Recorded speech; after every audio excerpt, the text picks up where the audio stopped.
ইমরান, কি হয়েছে আব্বা? বলতেছি যে আমি খুব অসুস্থ। আমার করে টাকা দে, আমার হাফ বাড়েছে তো, আমার কাছে টাকা নাই। করে টাকা দে, আমি ওষুধ মষুধ কিনে নিয়ে আসি। না আব্বা, আমি এখন টাকা পয়সা দিতে পারতেছি না। আমার নিজেরই সংসার চলতেছে না। তুমি তো দেখতে এসো কি হালে আছি, বউ বাচ্চা নিয়ে। এর ভিতরে তুমি আসে মাঝে মাঝে এসে কও ওষুধ কিনবো এই কিনবো। তোমার তো আরো সওয়াল আছে, তাদের কি চোখে পড়ে না তোমার? তুমি নিজেই দেখতেছো আমি নিজেই চলতে পারতেছি না। আমার কাছে এখন টাকা পয়সা নাই, আমি টাকা পয়সা দিতে পারবো না। তোমার তো আরো দুই সওয়াল আছে, তোমার মাইজান সওয়াল আর ছোট সওয়াল। টাকা পয়সা তাদের কাছে নাও গা, আমি এখন কোনো টাকা পয়সা দিতে পারবো না তোমার। হায় আল্লাহ, এত কষ্ট করে সলপাল মানুষ করলাম, সেই সলপালে এখন আমার দেখে না।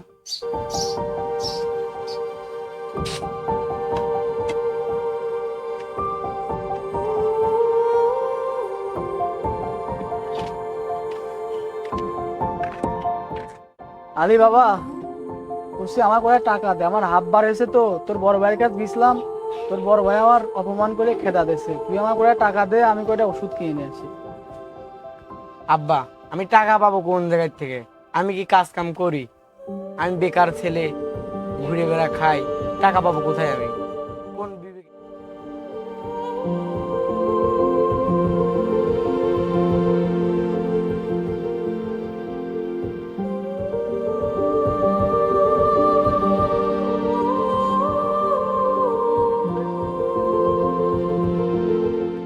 ওপো, হয়েছে কি আব্বা?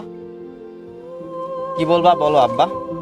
বলছে আমার শরীর খুব খারাপ, আবার হাফ বাড়েছে, ওরা টাকা পয়সা দে, আমি কয়টা ওষুধ কিনে নিয়ে আসি। আব্বা, তুমি যে আমার কাছে টাকা যাচ্ছ, আমি 2 বছর বিয়ে করেছি, আমার বউ রয়েছে শ্বশুর বাড়ি। আমি এই মুহূর্তে তোমার কিভাবে টাকা দেব? আমি টাকার অভাবে বউ শ্বশুর বাড়ি থেকে আনতে পারছি না। তুমি আমার কিভাবে আমার কাছে টাকা চাও? তোরও দুই ভাইয়ের কাছে গেলাম, ওরা আমার টাকা দিল না, আর তুইও আমার টাকা দিলি না। আয় রে, কত কষ্ট করে তোরে মানুষ করেছি জীবনে, আর এখন এই বুড়োকালে আমার এটা দেখা লাগতেছে। ঠিক আছে, সমস্যা নেই, তোরে টাকা লাগবে না।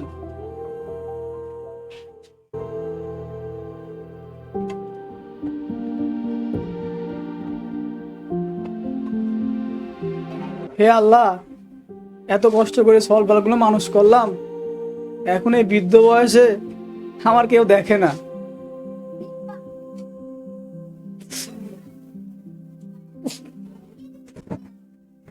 এই সমাজে প্রতিটা বাবাই দিন দিন তার ছেলেদের কাছ থেকে অবহেলিত হচ্ছে। বাবা মা কষ্ট করে ছেলেদের মানুষ করে ঠিকই, কিন্তু ছেলেরা বাবাকে ওষুধ খাওয়ার টাকা পর্যন্ত দেয় না। হাইরে সমাজ! চেয়ারম্যান মেম্বার, আপনাদের যে কারণে ডাকা, কিছুদিন আগে আমার বাপটা মারা গেল। এবার বাপের অনেক সম্পত্তি রয়েছে, এগুলা ভাগ বাটোয়ারি করতে হবে। আমি যেহেতু বাড়ির বড় ছেলে, সেহেতু ভাগ আমি বেশি পাবো। আপনারা একটু ভাগ করে দেন। হুম, তাহলে ভাই, আপনার চেয়ারম্যান মানুষ, আপনিই কথাবার্তা বলেন। না না, তুই এই ওয়ার্ডের মেম্বার, তুই ওদের বিষয়ে ভালো জানিস। আরে না, আপনি বড় ভাই না? না না, তুই ওদের বিষয়ে ভালো জানিস, তুই ওদের দেখ কি অবস্থা। আমি যা শুনলাম আর কি, আমি তোদের বাড়ির আশপাশ থেকে শুনলাম যে তোরা দীর্ঘদিন তোর বাপ হচ্ছে অসুস্থ ছিল, তোর বাপ তোরে 3 বার কাছে টাকা পয়সা চাইছে ওষুধ কিনা, তোরা টাকা পয়সা দিস নাই। এখন তোরা জমি জায়গা নিয়ে ভাগ করার নিয়ে 3 ভাই ঝামেলা করতেছিস, সেটা তো ঠিক না। একদিন তোদের আমাকে সবাই চলে যেতে হবে, জমি জায়গা দিয়ে কি হবে? তোর বাপটা বিছনায় পড়ে মারা গেল, হঠাৎ করে স্ট্রোক করলো। আসলে তো এসব ঠিক না। এজন্যই বলতেছি, তোরা নামাজ কালাম পর, আল্লাহ আল্লাহ কর। আসলে এই পৃথিবীটা ক্ষণস্থায়ী, তোরা আমরা সবাই চলে যাব, কিন্তু এই জায়গা জন্য ওই রকমই পড়ে থাকবে। এজন্য এখনো সময় আছে, নামাজ কালাম পর 3 ভাই মিলেমিশে থাক, আর বাপের জন্য দোয়া কালাম কর।